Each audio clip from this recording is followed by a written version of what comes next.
Welcome to this edition of the Million Dollar Mastermind podcast. This is where we pick the brains of high achievers from all walks of life and get their hard-earned, real-world insights on winning. I'm your host, Larry Weidel.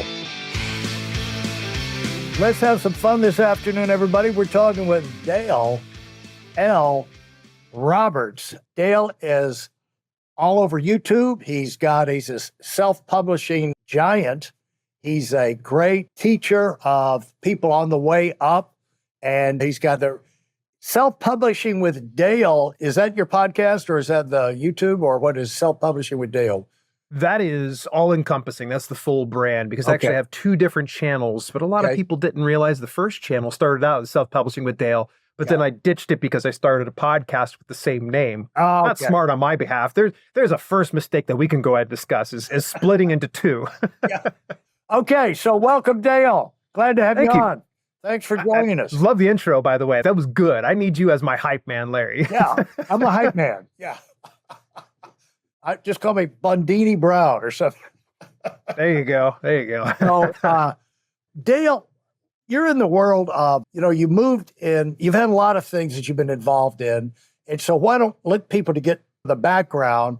The one thing they need to know is you've been incredibly successful here in the last few years, writing books. You got, how many titles do you have? How many books do you have out there? Oh, good Lord. It's over 50. I think last count I saw was somewhere in the 70s, but I have delisted some of those nonfiction books. Yeah. But yeah, it's a lot. It's one of those cases you just lose count after a while. Yeah. And after a while, like, should I even flex that I've done over 50? It's just, you get past 50, it seems almost like you're like, sit down, stop, quit bragging. Well, and then how many languages? You're in multiple languages. Let's see here. We're in 7 different languages. So Dutch, German, Portuguese, Spanish, French, Italian, and I know I'm missing one more, beyond English, of course. Yeah. So let's talk about how you came up. Let's just start. When you started, what was in your mind as you grew up? What fascinated you? What caught your attention? What captivated you? Oh, man. As a kid, I was very self-entertained. Like, you could put me into a room with some books and some action figures, and I could go all day long without bothering a single person. And I've been a lifelong reader and writer. Love to read books. It's just one of my favorite things to do, to just escape. So you can only imagine, like, the whole full circle type vision of where I was to where I am now. The small kid in me is living this dream. Yeah. And so where did you develop a personality? Oh, man. Staying in your room, usually that's because you just don't like to be around people, or you prefer your own company. But when you come out of the room, what got you coming out of the room and interacting with people? Oh, I wish I could blame it on any one person. I think there's a variety of factors. I think the people I've surrounded myself with, a lot of people that are very personality driven, a lot of people that are very forward, a lot of people that are very opinionated, especially in a public capacity. So being around that, I think, influenced me a lot. My mother, I've inherited a lot of her traits, where she's a very social bug. She likes to talk to people. So I think I'm very fortunate in that capacity. I think what happens somewhere along the way, we either get around, we find ourselves in situations where we are around more interesting people, or we realize something causes us to start focusing on them and what they have to offer, and the adventures they're going through that you can learn from and get fascinated by that, rather than withdraw into our shell. And it's not living if you just stay in like a hermit crab. This is not much of a life, but you got to get out there and circulate. And I think what that people hold back for some reason, like fear of public speaking. Oh, yeah. Just is a huge thing. But you find out you're just talking to people. It's like on here, we're just talking. And you can open your mouth. We used to say about prospecting and sales, it's like, I've run out of people today. I don't know who I would talk to in sales. It's like, well, you talk to your friends. Well, I don't have any friends, or my friends are this or the other. I say, well, let me tell you this. I said, do you know how to make friends? If you don't know how to make friends, think of the last time you made a friend. Go do that again. Okay. And then That's actually great advice. Or go find someone who seems to have a lot of friends and ask them how they do it. So that you can, making friends is a skill, and it's a matter of getting out in life and meeting. The world is full of interesting people. And then what you'll learn is that some of the most interesting are just con artists. However, you pretty much learn if they're too interesting, whoop, is almost like a stock that has too big of a rate of return. It's like, whoa, too many stories. You had 17 careers by the time you were 18 years old. Were a Bronco rider in Montana. You'd have jumped out of planes in California, put out fires.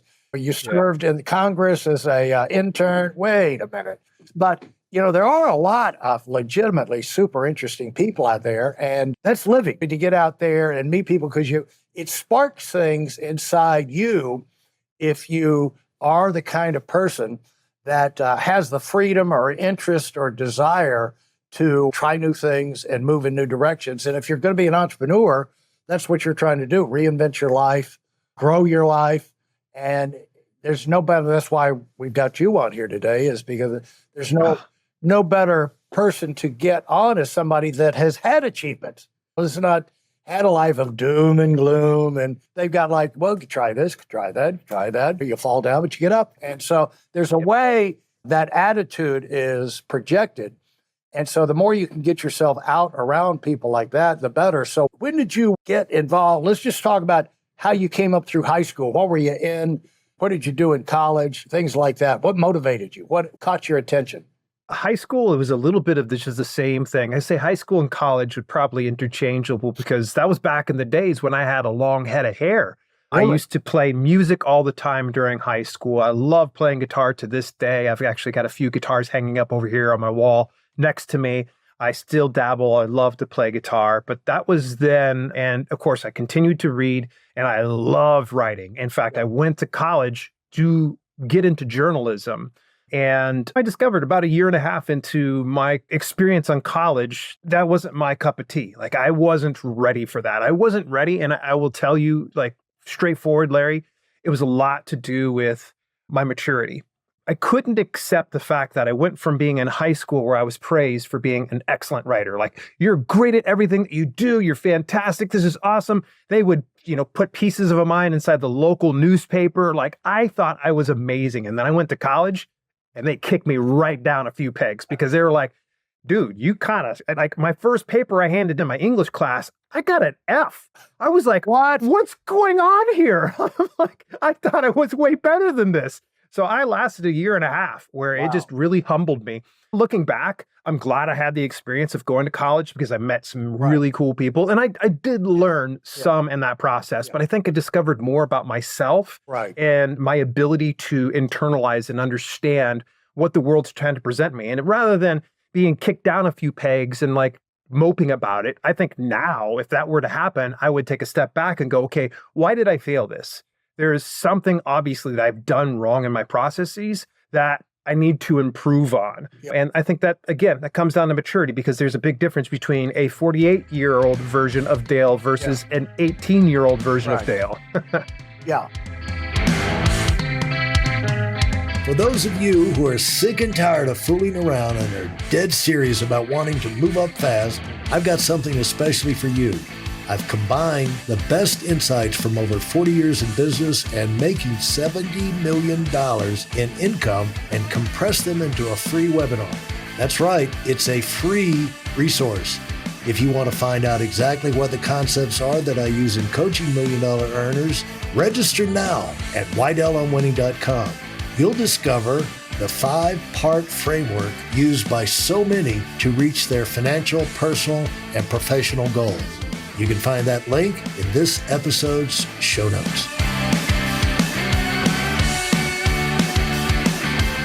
You remind me, I took calculus in high school up in Long Island, West Hampton Beach. I aced calculus in high school. I go to Georgia Tech.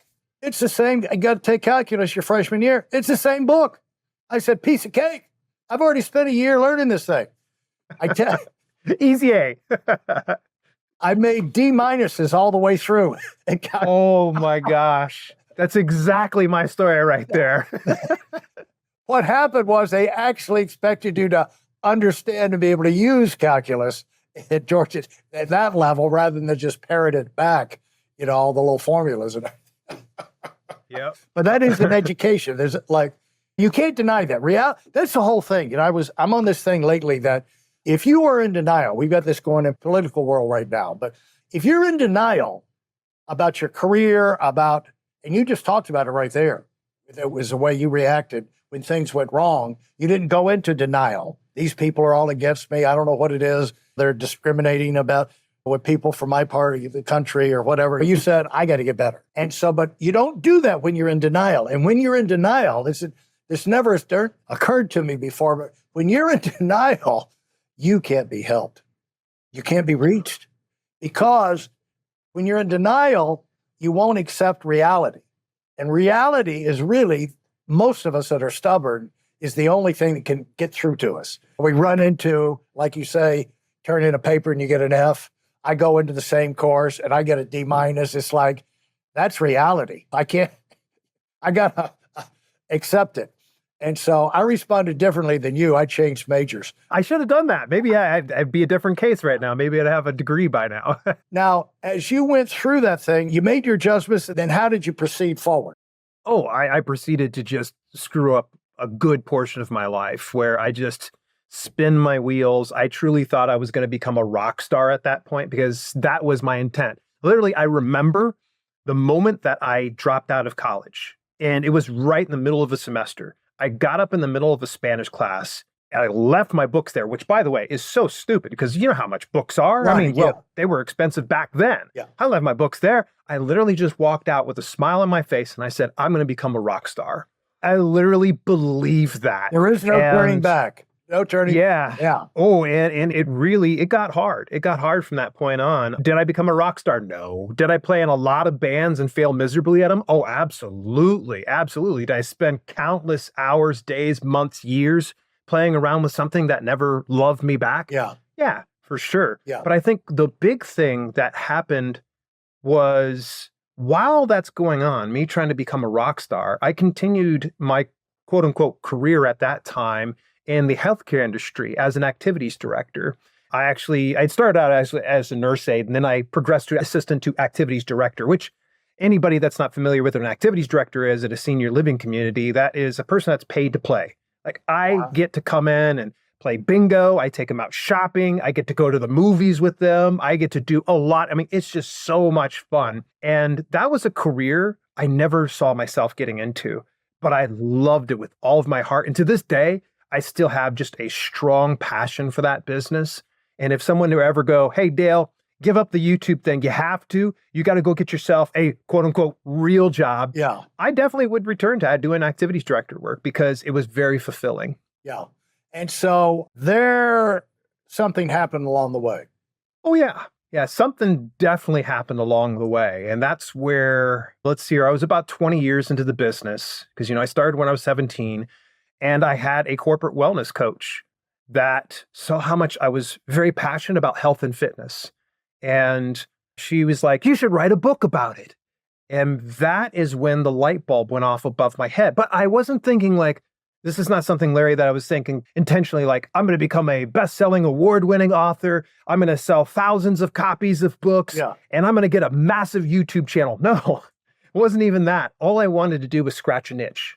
That little inner kid in me was saying, you got to write that book, Dale. It's about time that you do that book. Yeah. And so me pulling that trigger was the thing that was the catalyst that put things into motion. You're what age now?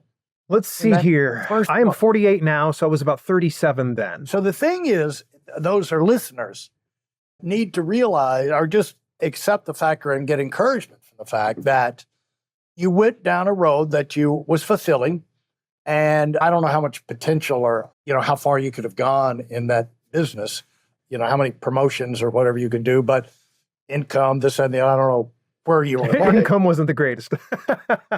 But if you were out there circulating and then somebody, ideas come from a million different places, that thought could have come, those words could have come from anywhere. But it happened to come from another person who knew you and said, boom. And it's funny we can be prepared for things that we don't even know we're being prepared for. And we can be very close to a tipping point, and we're just so tied up in our day-to-day activity, we not even realize what's happening and how the planets are aligning, how the glacier is melting and getting ready for a big piece to fall off. And then when it happens, it can happen very fast. So talk about, so you said, okay, the book is like, that's something I could do. That's something I could do. I've got enough experience writing. I can put my thoughts together. I've got a body of material that I'm excited about getting out there to the public. And so how did that go? How long did that take? And how did you do it? It took roughly about a year. Uh-huh. And I was, because I honestly, I knew that I could write. I didn't know that I could be able to write a full-length book. Yeah. And I didn't even have an idea of what a full-length book was. Like, I was like, how many words do I need to do? I didn't care. I just sat down, and I'm very much, I love my wife. I love the time that we get to spend together. So rather than sacrificing that time, every day I would get up 2 hours early. That was every weekday before I'd have to go into work. I'd get up for 2 hours and I would sit down and I would write at this manuscript. And this went on for about roughly a year. And I finally ended up getting a fully churned out manuscript. Now, was it great? No, not by any stretch, but it ticked that little box of completing a book, because that was my mission, was let me complete this book, and I'm going to go like to a local print place and just have it printed off so I can give friends copies. Yeah. That was my original intent. And how did it proceed from there? Oh, it got worse. Yeah. It got worse because my wife knew that I was getting up. It wasn't like a surprise to her. She knew I was working on a book, and she was obviously very supportive, and she appreciated the fact that I wasn't sacrificing our personal time together in order to scratch this particular itch. But it wasn't until I went to the local print shop that was next to my work. And I already knew like the owner of that print shop. And so I was like, okay, I went over, presented my manuscript to him, gave him the cover design and the interior and everything else like that, had everything ready to rock and roll. And he gave me a quote of $1,200. I go back and I'm excited because I'm like, oh, it's only $1,200, you know? Now, mind you, $1,200 to me right now is much different than it was back then, because what I briefly alluded to was being an activities director. It's not a very high paying job. It's not going to be something that $1,200 is definitely more than a drop in the bucket. Yeah. And so it was a hard no from her. It was like, where are you going to get that $1,200? How do you plan on getting that money back? And my plan of just printing out a book to give to friends and family for $1,200, she didn't like this whole like, oh, we're just going to give our money away to people. $1,200 worth of Christmas presents. Not a good idea. No, not, yeah, exactly. And so she brought up a very good point. And I think that this is where, you know, a great instance of how resilient and resourceful I am, because I said, okay, I don't have the money. She's not even willing to even part ways with $5 of our money. And that's totally fine. Right. So I said, okay, I have to find a way to do this. And I'm going online and I'm researching. And this is when I stumbled over the Amazon-owned company, CreateSpace. Now, they used to fulfill print runs for Amazon. Now it's part of KDP, which is called KDP Print now. But at that time, I was like, yeah. And with CreateSpace, I tell you what, it was a game changer for me. It opened up my eyes. I didn't have to spend a dime. I could publish it and it would go out into different marketplaces. Sign me up. I was like, okay, this is a big bonus here. Yeah. And it was even better than if you had spent the $1,200 and then you had this and you had followed through on your original plan. So the point there is when you run into a big hard no, that might be on purpose to prepare you for something better, right? Yeah. I know that lesson, by the way, Dale. I know that lesson, but I still don't like to hear it. Right, yeah, exactly. When I'm going down the road and I got an idea and I run into a hard no, I know I've got 1,000 examples myself that probably something better is coming, but I don't believe it at that moment. But sometimes you just got to take that L and you have to think about it for just a second and go, okay, what can I do with this? How can I process this in a more positive way? And that's why I've always been. So if I get a video that I've put hours upon hours into and it flops over on YouTube, my inclination, I see a lot of YouTubers that'll go, oh, it's the algorithm, or, oh, it's the wrong time of day, or, oh, I didn't scratch my head and pat my stomach at the same time, like a bunch of excuses. No, I'm going to go, okay, what can I do next time to make this so where it's better. And so that's why I'm just always just trying to figure out, because I like winning. I don't know about you. I like winning. I talk about the thing was I lettered in about every sport in high school. And the way you do that is you go to very small schools. Good tip. Yeah, go to a very small school and you're likely to make the team. But the thing is that I didn't have any college offers to sort through when it came graduation time, too slow, too short. But the thing is that to be a big basketball star, football star, whatever, it's like, no, but, I still got out of the experience. The most important thing is that winning is better than losing. And once you get the taste of winning, you don't want to start losing again. And that has to do with your approach to life, right? So you can set yourself up for losing or you can set yourself up for winning. Thank you for listening to part 1 of this episode of the Million Dollar Mastermind podcast. Commit to your personal and professional evolution with our free training video. It's designed not just as an educational session, but as a transformative journey for those bold enough to aim for the stars. This isn't just any webinar. It's a roadmap to achieving the extraordinary. It's tailored for those who dare to dream big, and yes, it is completely free. Join us in a network of ambitious professionals ready to take their careers to new heights. Secure your spot now at weidelonwinning.com and let's unlock your potential together. Thanks for being part of this community.